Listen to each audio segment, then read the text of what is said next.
Every red-blooded male would see her. I thought she was really pretty, and she was very statuesque. And when she put on a big old white gown, you know how she would look. She was a skinny little girl with a big engine, could really, and she was pretty. And probably said that 3 times. She's pretty. Sweetheart. We were always aware of Kevin Costner's feelings for Whitney Houston. However, is there any chance that they were involved in something? Because rumors are circulating that Bobby Brown wants to talk about certain things about Whitney and Kevin Costner's supposed connection. Would you be shocked, though, if Whitney found solace in Kevin considering the interactions she had with him and Bobby? One was really pleased with her, and the other.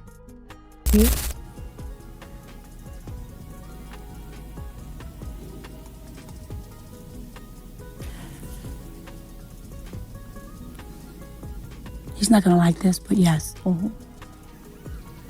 And then did you try to overcompensate?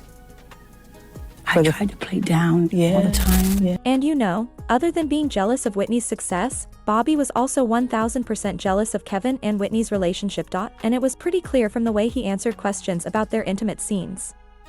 I mean, you see the film Bodyguard and Kevin Costner during those intimate scenes. What's it like sitting back in a theatre and you see someone you're very close to involved in, you recognise that it's acting, but is there just a hint of jealousy or anything that goes through your body when you see those sorts of scenes? No, I know who she comes home to every night. And there's no way she kissed him like she kissed me.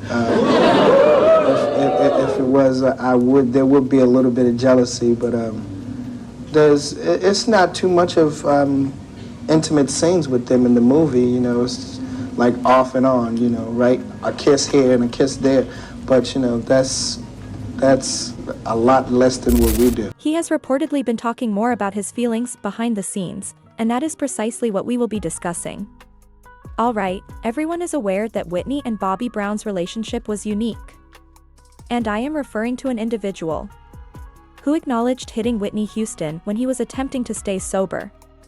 Additionally, he said that he and Whitney had fallen into a drug-using habit, locking themselves in one wing of their house and getting stoned while nannies looked after their daughter, Bobby Christina Brown, only a few rooms away.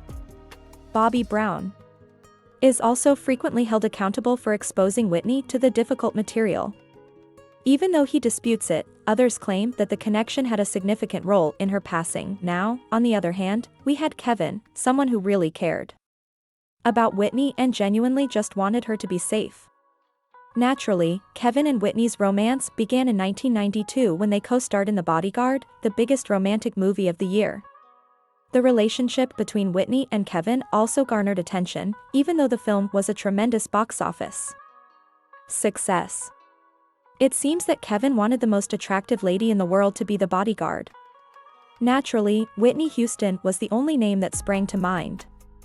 However, getting Whitney to play the part was genuinely difficult since, first of all, she was black, and second, she lacked acting experience. However, Kevin thought Whitney was ideal for the part. Honey, You were great. You sang the whole damn song without a band. You made the picture what it was. A lot of leading men could have played my part. A lot of guys could have filled that role. But you, Whitney, I truly believe that you were the only one that could have played Rachel Marin at that time. Whitney also discussed how that experience was for her, stating that Kevin personally contacted her about the Rachel Marin job and was adamant about having her star alongside him. Whitney claims that Kevin even threatened to cancel the film if she didn't work with him.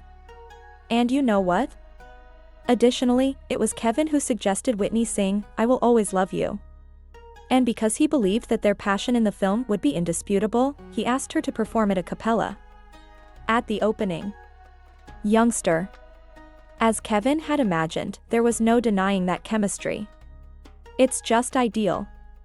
Indeed, it was so flawless that many people believed there was more going on behind the scenes.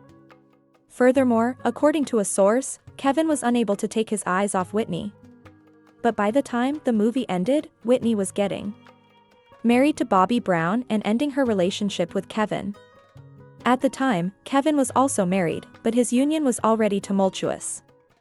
After Whitney passed away, Kevin was among those who paid his respects at her burial since he loved her so much. Many individuals at the time claimed that he was speaking as if he had recently lost his cherished wife. In relation to it, Kevin declared in a statement that Whitney was his only genuine love. He really made a statement in which he seemed to take responsibility for Whitney's passing, saying, "I let her down. I wasn't there when I should have been. And now, I will have to endure that torment for the rest of my life. At that time, I saved her. Now I ought to have saved her. My one genuine love was her. I still possess my ringtone will always be, 'I love you,' and I take it as a badge of pride whenever I am made fun of for it." Another thing about Kevin is that he genuinely cared about Whitney and made an effort to assist her. He even talked candidly about the letters he used to write to Whitney in the hopes that they would help her obtain the support she needed to fight her addictions in an interview with Anderson Cooper of CNN. Later, after a confrontation with E.T., he thought back on the letters he had sent to Whitney. Furthermore, he acknowledged that he was unsure if such letters were ever read. Conversely, Whitney and Bobby Brown were married on July 18, 1992. Both in public and privately, many people had doubts about the relationship. After all, Whitney was America's darling, and her impeccable reputation was based on her songs about desire and love. Bobby, on the other hand, was the current bad boy of music. He had been a bang-bang before, had been connected with gangs as a teenager, and was already a father to 3 children from 2 women. Furthermore, in 2019, Robin Crawford, Whitney's friend and former assistant, released her memoir, A Song for You, My Life with Whitney Houston. She also stated that virtually soon after their wedding, Whitney and Bobby started to argue. According to her, Whitney had a noticeable scar on the side of her face when the lovers returned. The incision extended straight from the top of her cheek to her jaw, measuring at least 3 inches. Recall that during the marriage, Whitney also began using more frequently while she was with Bobby. Whitney twice checked herself into treatment, and Bobby Brown was arrested on similar charges. In fact, Bobby Brown claims that on his wedding day, he witnessed Whitney snorting cocaine before the ceremony and that she even gave him some. In fact, during their time together, that became a way of life. However, Whitney Houston's 2001 possession of marijuana in Hawaii made headlines for the first time. From that point on, there were innumerable accounts of Whitney's allegations that illuminated the pattern she had concealed for years. In addition to the young controlling a large portion of their news, a TV incident exacerbated the issue, honey. Bobby Brown was even taken into custody in 2003 for allegedly hitting Whitney. However, she stood by her husband in court, and he was found not guilty despite never touching her. However, nothing raised more awareness of the couple's relationship than their presence on the reality program Being Bobby Brown, even if the headlines and court appearances were one thing.